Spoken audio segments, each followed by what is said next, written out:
আমরা সেখানে কী কী বিষয় অন্তর্ভুক্ত সেগুলো তোমাদের খুব ভালো করে জানা আছে।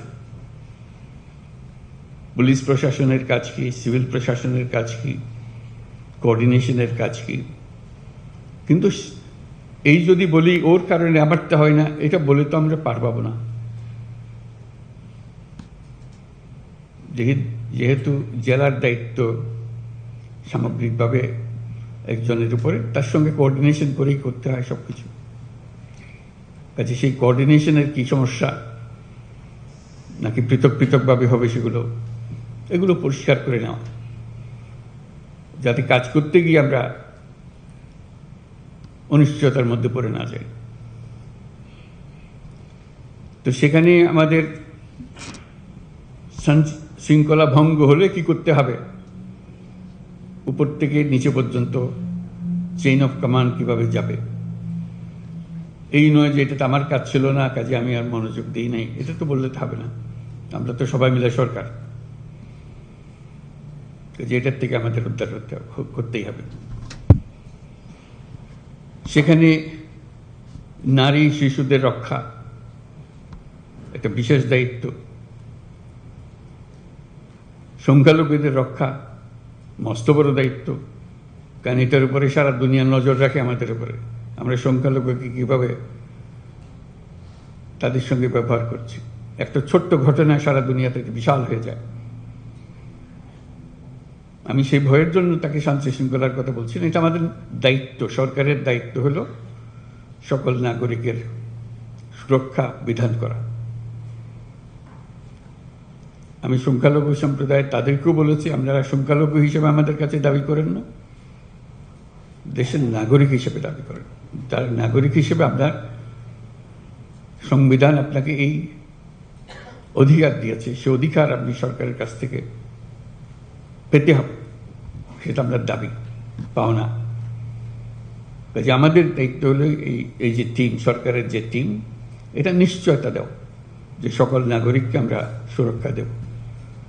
কে কোন ধর্মে বিশ্বাস করে সেটা আমাদের বিবেচ্য নয়, সে দেশের নাগরিক, সেই হিসাবে তাকে আমরা রক্ষা করব। এবং আমি এই সরকার তারও সরকার, কাজে আমি তারই সেবা করতে প্রস্তুত। এটা আমাদের একটা বড় কাজ। সামনে আমরা যে সমস্ত কর্মসূচি নেব তার মধ্যে এটা সবসময় হাইয়েস্ট পয়েন্ট, উচ্চতম স্থানে থাকবে। তারপরে সমসাময়িকভাবে যে সমস্ত বিষয়গুলো হয়, যেমন বাজার দর, এটা নিয়ে বহু কথা হয়, সেখানেও একটা প্রতিযোগিতামূলক ব্যবস্থা হতে পারে। আমার জেলায় বাজার দর সবচেয়ে ভালো, একটা প্রতিযোগিতাও তো থাকবে, আমাদের কাজের মধ্যে আনন্দও তো আসতে হবে। আমার জেলায় শান্তি শৃঙ্খলা সবচেয়ে আমি ভালো রাখতে পেরেছি, আমার জেলায় সবচেয়ে ভালো বাজার দর, কোনো চাঁদাবাজি নাই, বা যা যা অসুবিধা থাকে একটা জায়গায় সেগুলো নেই, আমি সেটা করেছি। আমি প্রতিযোগিতায়, নিজেদের মধ্যে প্রতিযোগিতায়, খেলোয়াড়দের মধ্যে প্রতিযোগিতায় আমি উপরে আছি। সেই জন্য আমার মনে হয় আলোচনার মধ্যে একটা কিছু থাকা দরকার, এটা একটা কাঠামো থাকা দরকার। র্যাঙ্কিং, জেলা জেলা, সব জেলা, 1 নম্বর জেলাকে, 2 নম্বর জেলাকে, 3 নম্বর জেলাকে, ক্লাসে যেরকম আমরা 1st, 2nd, 3rd করি, এটা তো হতে পারে আমাদের কাজের মধ্যে আমরা কে কোথায় আছি, কোন অবস্থানে আছি, নাকি সবাই জেলা একরকম তো না, হয় না এটা। তার মধ্যে একটা প্রতিযোগিতা আছে, আমি 1 নম্বরে আছি, আমি 2 নম্বরে আছি, 3 নম্বরে আছি,